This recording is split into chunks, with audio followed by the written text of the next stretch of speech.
3, but I'm playing the 4, small ball 4. I've always been a pretty good rebounder my whole career. And I feel like when I was playing the 4, I wasn't really crashing the board as hard, and I wasn't crashing on offensive boards. Kind of ball watching, and in practice they were getting on me about that, and we started doing a better job.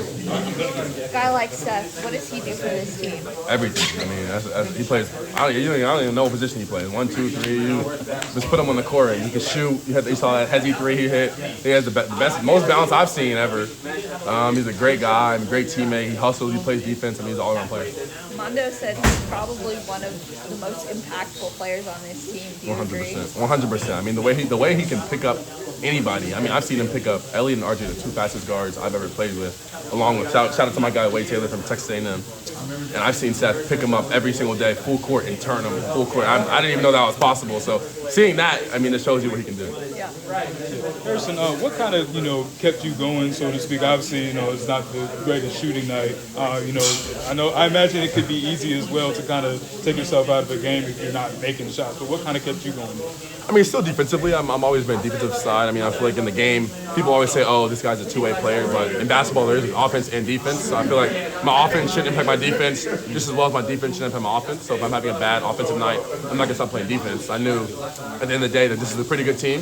They have a really good player in Blake Hinson who's averaging about 20 points. I had the task of guarding him. I knew that if I were to slack off, we would lose. And that I had to play defense for us to win. For sure. And I guess when you were looking at Blake Hinson, kind of like, studying him, what were some of the things that, kind of stuck out to you and some of the things you were looking to limit?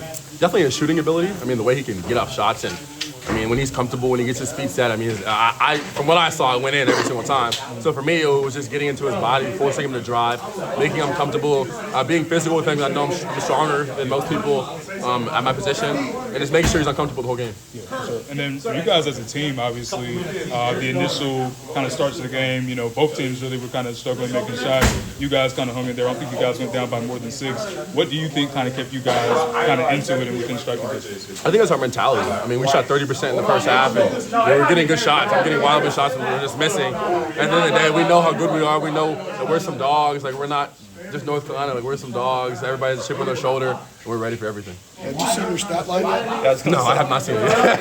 Vintage stat line for Harrison Ingram today. If you could freeze frame it at the 6-minute mark, it's a thing of beauty. Man. I mean, it was one of those days. I mean, at the end of the day, my teammates trusted me. They told me to keep shooting, so I kept shooting, and I kept missing. But I mean, it happens, and I just try to bounce back offensively. They're one of the top rebounding teams in the country. You guys beat them on the glass today, and you did it getting a lot of offensive boards. Something Hubert's been talking about. You got some, Ryan got some, Seth got some.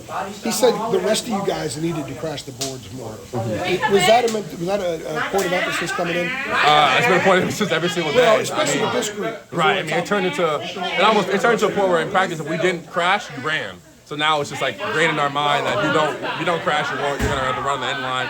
So at the end of the day, Cormac's crashing, I'm crashing, Mondo, Jay Wash, Zayden. I mean, you name it, everyone's crashing. Have you guys always done that, or has that been more recent? More last 2 weeks. And the message was sent. Because it was different tonight. It was sent. It's just ingrained in my head. Who made you the enforcer? I mean, you're always giving somebody the shoulder if they get a little out of line. We sat up there in press row. You've had some spice in you. Some real spice. I feel like I'm a very composed player, but also at the same time, I like the chaos. I know how to control myself in the chaos. I feel like I'm pretty good at getting under people's skin, but also making sure the refs don't give me a T. So at the end of the day, coach lets me be myself on the court, so I just be myself. You saw the shoulder on Dillingham in Atlanta. I was watching you the whole way. I just don't like when people mess with my teammates, really. I mean, they don't bump me, I'm not going to bump them back. But if they mess with my teammates, that's when I have a problem. It looks like you know how to needle. And you needle the opponent. Really good teams have to have a guy that's sort of a screw you guy. He sort of pisses off the other team with stuff like that. When these clubs won titles here before, they always had guys like that. Mm-hmm. Looks like that's something that comes easily. Yes, sir. I mean, to me, it's basketball. I mean, it's a game I love. I've been playing since I was little.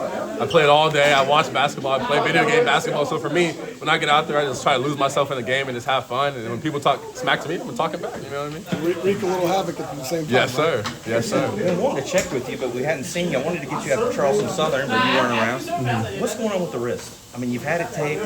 I saw you had it in the brace after Oklahoma. Like, what's the deal? We're not sure exactly. We know it's a sprain or hyperextension. It happened in Kentucky game whenever I fell and hit my head and my wrist.